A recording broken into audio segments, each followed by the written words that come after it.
Earlier this week, you expressed concerns about the rising number of positive cases of COVID-19, and you said you believed a lot, maybe not all, but some of that was because people aren't serious enough about wearing masks. So now you issued an executive order that has some significant results in terms of potential fines and or other actions. I want to outline these quickly and then talk about it.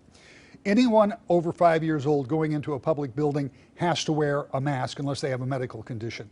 If they don't, if they're non-compliant, they could be fined $500. Businesses have to have signs that explain that this is something that they have to do, wear a mask, and the businesses have to refuse service or entrance to people who don't wear a mask. And if the regulatory agency overseeing that business determines it's a public safety issue, that business license could be pulled. Now, that's a significant executive order. Here's my first question. Given the fact, and I think you recognized this yesterday, that for some people, this is a political issue, and that some people have been defiant about wearing masks, do you expect this new order to have an impact on those folks who have resisted up to now? Well, I do. I hope so. We know that masks can make a big difference. Masks can keep us safe.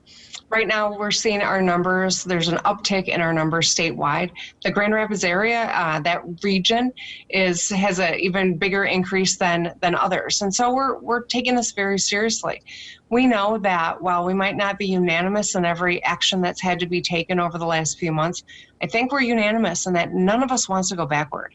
Me, the most. And so what we're trying to do is avoid that. As we see these numbers go up, though, it's very concerning. We're only 8 weeks away from when school is supposed to start. And so we're trying to tighten down and make phase 4 work for us. But it's dependent on every one of us doing our part. Simply wearing masks can cut the transmission of COVID-19 into a fraction. I think that this is something that is important for every one of us to do, and I want people to know that we're serious. Other states have taken these actions, and they've taken these actions because, number one, they're proven to save lives, and number two, it's proven to lessen the economic pain that we all feel when we have to go back into a shutdown. And it's going to increase the odds that we can actually get our kids back in the classroom in just 8 weeks from now. Number one question I've received since noon when we first started talking about this is, how is it going to be enforced? Who is going to enforce it? Who is going to issue the $500 citations? And how exactly will this all play out? Well, listen, we all got to enforce it, right? Every single one of us has to do our part, and we have to encourage those around us who maybe haven't been taking it seriously to start to do that as well. It's enforced by business owners who are going to have to turn people away from service, and it's an uncomfortable thing to do. No one wants to have to do this. That's why it'd just be better off if every single person did it. I know that there is an opportunity here for us to show that we get it.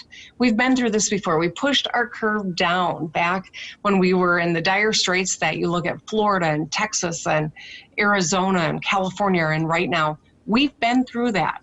We got through it by wearing masks and staying home and staying away from one another and washing our hands. We can't let our guard down, or we're going to slip and find ourselves back in a crisis where we have to start shutting things down again. That's what we're trying to avoid. So the simple act of wearing a mask, just having a facial covering, is the smartest thing that we can do, because there still is no cure. There is still no vaccine. This is still a virus that is incredibly deadly and contagious. So let's show how smart we are by masking up. I'll ask you this question as the governor and as an attorney. So if this is a misdemeanor, is this something, if it comes to that, where somebody is not in compliance in a store, whatever the circumstance, does local law enforcement then have the responsibility to issue that citation? Well, if a business owner is trying to enforce it and there is a belligerent customer, of course, they could call local law enforcement for trespassing on top of the lack of mask wearing. I hope it doesn't come to that. I really do hope that. I hope that people understand this isn't about a partisan political question. This is about our public health. And this is about every single one of us. The fewer people that wear masks, the more people that are going to get sick. The more people that get sick, the less likely we can continue moving forward with our economy, and the more likely we're going to have to move backwards.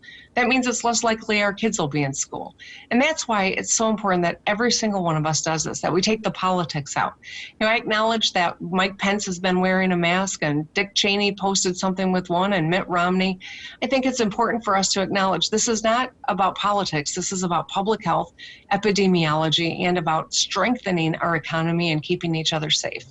Governor, final question. You got about a minute and a half to answer this. And I know we've talked about this almost weekly, and that's unemployment. And here we are all these weeks later, all these months later. And right now, an interview is going on with somebody who's been trying for all those months to get unemployment benefits and they can't.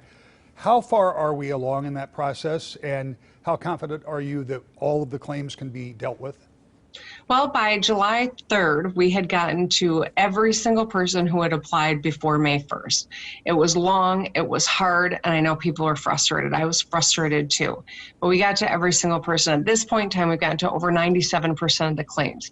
The claims that have not been addressed are the ones that require person-to-person work, or have, for some reason, maybe the applicant didn't file correctly, or there's a piece of information that is incorrect, or they've got caught up in the fraud scheme that we had external sources trying to defraud the state of these dollars. There are a number of cases. I don't want to minimize it. They're serious, but it's a small number, relatively speaking, that have been slow to be processed, and there are all sorts of reasons for that. We're going to keep working until every single person has gotten the benefits to which they're entitled. And for those a few that we haven't gotten to yet, or a few thousand that we haven't gotten to yet, we are hang in there. We're going to get to you, and I feel your frustration. Governor, as always, we thank you for your time. Thanks, Rick. Have a good weekend. Thank you.